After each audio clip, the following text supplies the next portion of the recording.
NCR में दिखने लगा जहरीला स्मॉग। दिल्ली में दम घोंटू हवा ने दस्तक दी। दीपावली से पहले प्रदूषण रोकने के लिए दिल्ली में कड़े कदम उठाए गए। प्रदूषण के खिलाफ दिल्ली में जी-रैप 2 लागू हुआ। पिछले 4 दिनों से दिल्ली में हवा प्रदूषण खराब स्तर पर बना हुआ है। 22 अक्टूबर से बेहद खराब स्तर पर प्रदूषण पहुंच सकता है। गैप 2 लागू होने से आज से दिल्ली में रेस्टोरेंट, होटल में कोयले वाले तंदूर बंद किए गए। दिल्ली में डीजल जनरेटर बंद करने के आदेश। पार्किंग फीस भी बढ़ाई गई। दिल्ली में पटाखे चलाने पर पाबंदी। दिवाली से पहले पटाखों पर लगे प्रतिबंध को लागू करवाने के लिए राजधानी में 408 टीमों का गठन किया गया। पंजाब हरियाणा में पराली जलाने के मामले बढ़े। पंजाब में 436, हरियाणा में 122, यूपी में 36 मामले पराली जलाने के सामने आए हैं। दिल्ली सरकार के नए मंत्री बने राजकुमार आनंद के घर पर खुशी में पटाखे जलाए गए। बीजेपी ने कहा, दिल्ली में कैसे जलाए जा रहे हैं पटाखे। राजेंद्र पाल गौतम की जगह राजकुमार आनंद मंत्री बनाए गए हैं। बीजेपी ने दावा किया कि घर के बाहर पटाखे जलाए जा रहे हैं, जबकि दिल्ली में पटाखे पूरी तरह से बैन हैं। आपके मंत्री, खुद के मंत्री पटाखे जला रहे हैं, उससे क्या ऑक्सीजन निकल रहा है? उससे प्रदूषण तो हो नहीं रहा होगा, क्योंकि वो तो आपके पटाखे हैं, आम आदमी पार्टी के द्वारा फोड़े गए पटाखे हैं। बंगलुरु में आसमान से बरस रही आफत। भारी बारिश के चलते सड़कों पर बाढ़ जैसी स्थिति। कई वाहन हुए क्षतिग्रस्त। मौसम विभाग ने येलो अलर्ट जारी किया। लगातार हो रही बारिश के चलते जनजीवन अस्त व्यस्त हुआ। दीवार ढहने से 4 वाहन हुए क्षतिग्रस्त। सिलिकॉन वैली में बारिश से बाढ़ जैसे हालात। जलभराव के बीच लोगों ने अपने ऑफिस पहुंचने के लिए ट्रैक्टरों का सहारा लिया। कश्मीर में मौसम की पहली बर्फबारी। गुलमर्ग समेत ऊंचाई वाले इलाकों में हो रही है बर्फबारी। बर्फ से ढके पहाड़।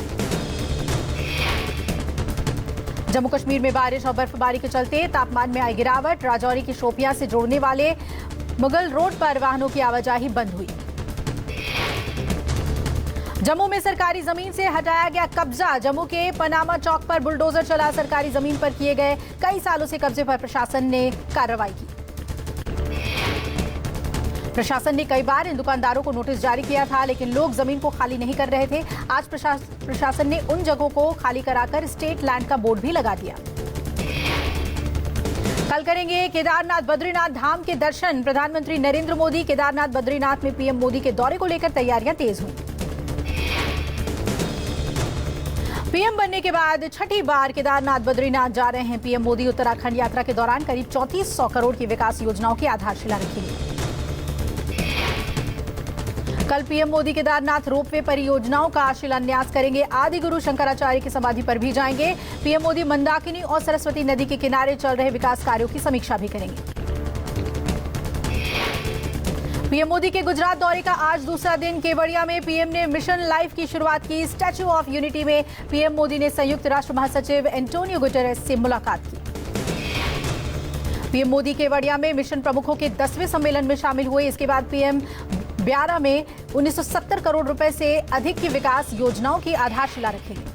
कांग्रेस भारत जोड़ो यात्रा का आज 43वां दिन है। राहुल गांधी ने कुर्नूल के बनवासी से शुरू की पदयात्रा। इस दौरान पदयात्रा में भारी तादाद में कार्यकर्ता और नेता शामिल हुए।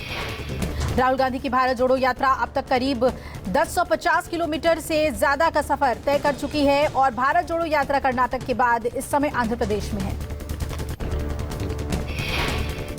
तृणमूल कांग्रेस नेता माणिक भट्टाचार्य को सुप्रीम कोर्ट से बड़ा झटका। सुप्रीम कोर्ट ने तृणमूल कांग्रेस नेता माणिक भट्टाचार्य की याचिका खारिज की। सुप्रीम कोर्ट ने गिरफ्तारी को सही बताया। टीएमसी नेता माणिक भट्टाचार्य ने मनी लॉन्ड्रिंग मामले में ईडी द्वारा गिरफ्तारी को चुनौती दी थी। सुप्रीम कोर्ट ने याचिका खारिज की। सुप्रीम कोर्ट ने ईडी के एक्शन को सही ठहराया है। केंद्र सरकार का दिवाली से पहले देश के युवाओं को बड़ा तोहफा देने का प्लान। सूत्रों के मुताबिक 22 अक्टूबर को पीएम मोदी 75,000 युवाओं को जॉब सर्टिफिकेट देंगे। प्रधानमंत्री मोदी युवाओं के साथ वीडियो कॉन्फ्रेंसिंग के जरिए कनेक्ट होकर उन्हें दिवाली का गिफ्ट देंगे। पीएम मोदी के साथ देश भर में अलग अलग जगहों से उनके कैबिनेट के मंत्री और सांसद भी उस दिन जुड़ेंगे।